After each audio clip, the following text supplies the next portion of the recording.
Today I'm going to review Bitch Planet.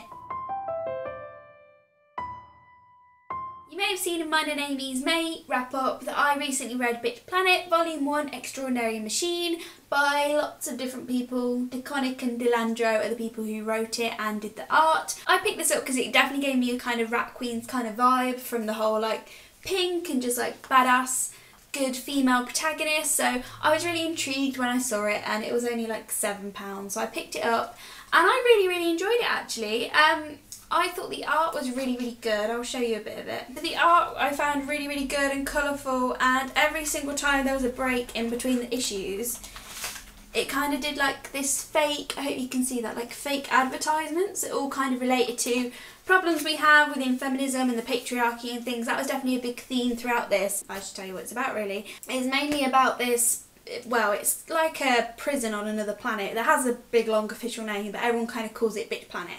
It's basically men can report women for crimes, and then they get like beamed up to this planet and no one really comes back from it, and it's kind of like a bit like an Orange is the New Black kind of vibe, which I have seen a few episodes of, so I'm not sure how good the similarities are.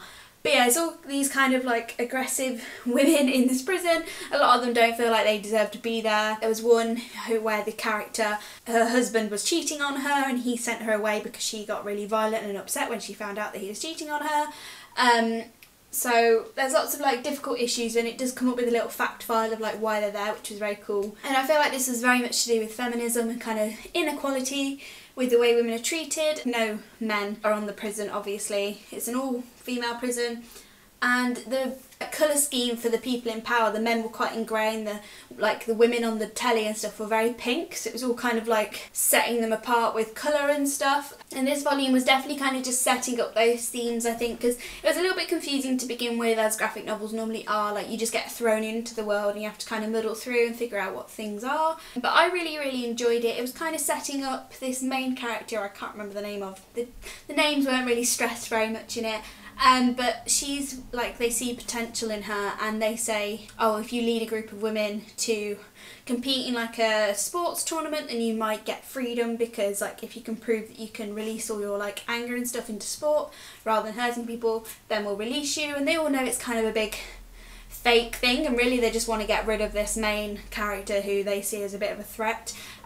So they feel like if they'll get good publicity by saying they gave her a chance in this competition, then something went wrong. So it's all kind of the politics of that, and this ended on a really good cliffhanger. It didn't like wrap up the sports storyline, and volume 2 is already out, which I definitely think I'm going to pick up. Sorry if this is a very unorganised, rambly review. I didn't really plan what I was going to say for this, but I would definitely recommend this because I just think it raises really good issues on, there's an example of the colour thing I was talking about, so she's very pink and he's very grey.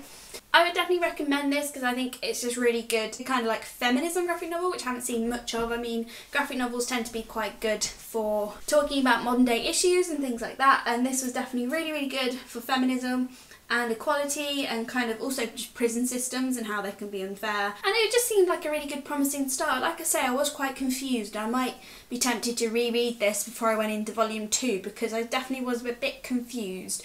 I think I gave it 4 stars overall. And it wasn't quite like Rat Queens, obviously it didn't have like the fantastical elements, it was more like sci-fi, maybe tiny link to Saga, but it didn't have different creatures or fantasy kind of elements. It was just, but it definitely was like a futuristic, dystopian kind of reality. On the back it says, are you non-compliant? Do you fit in your box? Are you too fat, too thin, too loud, too shy, too religious, too secular, too prudish, blah blah blah.